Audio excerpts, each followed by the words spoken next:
Hey! Vous savez, de nombreuses femmes mangaka ont réussi à marquer l'histoire du manga grâce à leurs œuvres légendaires, bien que la majorité de celles-ci ait tendance à dessiner des shoujo. Ne soyons pas clichés, mine de rien de nombreux shonen excellents ont été écrits et dessinés par des femmes mangaka, comme Fullmetal Alchemist qui a été créé par Hiromu Arakawa, Reborn par Akira Amano, ou bien encore Digreman par Katsura Hoshino, et j'en passe.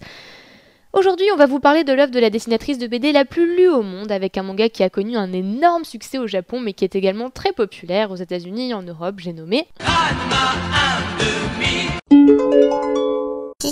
Ranma 1/2 est un shonen prépublié en 1987 dans le Weekly Shonen Sunday. Son auteur, Rumiko Takahashi, a vendu plus de 100 millions d'exemplaires de ses œuvres dans le monde entier, faisant ainsi d'elle l'une des femmes les plus riches du Japon. Elle est tellement célèbre que des personnes ont créé une association en son honneur et on la surnomme la princesse du manga. Mais le plus impressionnant, c'est qu'elle n'a jamais pris de pause tout au long de ses 30 années de carrière. Avant Ranma 1/2, l'auteur a déjà prouvé avec Urusei Yatsura, qui est l'un des mangas d'humour les plus appréciés au Japon, ou Maison Ikoku, souvent considéré comme l'un des meilleurs mangas romantiques de tous les temps, qu'elle brille dans le genre comédie romantique. Et c'est en 1987 qu'elle commence sa troisième série qu'elle termine en 1996, Ranma 1/2, suivant ainsi la mode de la fin des années 80, début des années 90 des mangas shonen d'arts martiaux. Il est adapté en dessin animé de 161 épisodes et diffusé en France dans le Club Dorothée à partir de 1992 de façon censurée, et dont il a été un des principaux succès.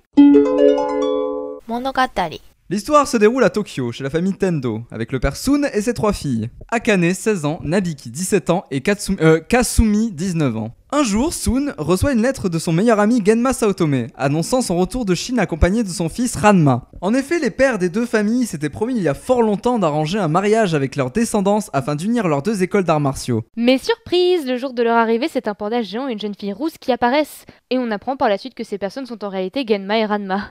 Mais comment est-ce possible ? En fait, c'est au cours d'un voyage en Chine que Genma décide d'aller entraîner son fils aux sources de Jusenko. Ce qu'il ignorait, c'est que celle-ci était maléfique, car il se trouve que toute personne tombant dans une de ces sources se retrouve transformée en animal ou à la personne qui a été noyée auparavant. Vous l'avez deviné, au cours de leur combat, Genma se retrouve alors tombé dans la source du panda noyé il y a 2000 ans, Shonmaoni Hichuan, tandis que pour sa part, Ranma tomba dans la source Nyanichuan, source de la jeune fille noyée il y a 1500 ans. Heureusement pour eux, il existe un moyen de retrouver leur forme d'origine, c'est de s'asperger d'eau chaude. Depuis ce jour, Genma et Ranma essayent et essaieront durant toute l'histoire de trouver un moyen de briser cette malédiction. En attendant, le mariage est toujours d'actualité et Ranma se voit fiancée à Akane et reprend une scolarité d'adolescent normal, ou presque.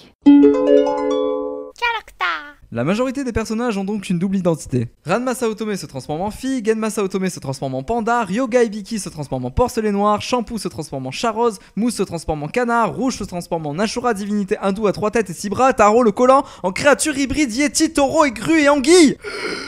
Ranma Saotome ou Ranma Vincent, au départ ne supporte pas se transformer en fille, mais il finit par en tirer parti afin d'obtenir ce dont il a besoin. Ayant beaucoup pratiqué les arts martiaux durant son enfance, il a un énorme talent dans ce domaine. Il a la capacité d'apprendre n'importe quelle technique en un temps record. Sûr de lui, il se bat avant tout pour se montrer supérieur aux autres. Il est prêt à tout pour remporter la victoire. Les filles l'admirent et il aime ça. Enfin, il pense surtout à ses performances en combat et à trouver un antidote pour mettre fin à sa malédiction. Akane Tendo ou Adeline Galland pratique les arts martiaux depuis son enfance. Elle est extrêmement violente jusqu'à casser des chaises et des murs quand elle est en colère. Malgré son tempérament, elle sait se montrer très généreuse. Et surtout, c'est une fille qui a un cœur en or. Elle a également beaucoup de charme et un grand succès auprès des garçons, ce qui ne lui plaît pas forcément. Sun Tendo ou Aristide Galland est le chef de famille veuf depuis des années. Il a étudié les arts martiaux avec Genma dont il est le meilleur ami et bien qu'il passe pour un fardeau pour sa famille, c'est un homme gentil qui chérit ses filles et sait remettre les choses au clair si c'est nécessaire. Genma Saotome ou Genma Vincent est un homme paresseux, menteur et très fort pour retourner les situations à son avantage. On découvre au fil de l'histoire que Genma a promis son fils à plusieurs jeunes filles afin de servir ses propres intérêts. Pas très malin, il reste quand même l'un des personnages les plus drôles de la série. Ryoga Ibiki ou Roland connaît Ranma depuis tout petit, c'est son principal rival. Les deux garçons passent leur temps à se battre mais Ryoga ne parvient jamais à gagner. Il a le défaut de n'avoir absolument aucun sens de l'orientation, même avec une carte, ce qui est pour lui la cause de bien des problèmes. Ils font également la rencontre d'autres personnages aussi fous les uns que les autres, comme Kuno, le capitaine du club de kendo qui se prend pour une star. Sa sœur Kodashi, surnommée la Rose Noire, championne de gymnastique rythmique martiale. Shampoo, l'Amazone sexy, prêt à tout pour conquérir Ranma et éliminer toutes ses rivales. Mousse, un personnage particulièrement borné et complètement myope sans ses lunettes et maître en technique des armes cachées. Ou encore Aposai, le maître de Genma et Sun, vieillard surpuissant mais aussi pervers et voleur de culottes la nuit. Ou Yukio, une des fiancées de Ranma, spécialiste de la confection d'okonomiyaki. Et plein d'autres comme le principal Kuno, directeur du lycée, personnage reconnaissable par sa chemise hawaïenne et son caractère complètement loufoque, qui reste pour moi mon personnage préféré et me rappelle étrangement quelqu'un que j'admire beaucoup. Pratiquement tous les personnages ressentent de l'amour pour d'autres sans que leurs sentiments ne soient partagés. Cela provoque de nombreux rebondissements et c'est ce qui fait le charme de la série. Pour faire simple, Ranma et Akane s'aiment mais refusent de se l'avouer, Ryoga aime Akane, Shampoo aime Ranma, Mousse aime Shampoo, Kodashi aime Ranma, Ukyo aime Ranma, Kuno aime Akane, Ranma en fille et toutes les filles qu'il trouve mignonnes en fait.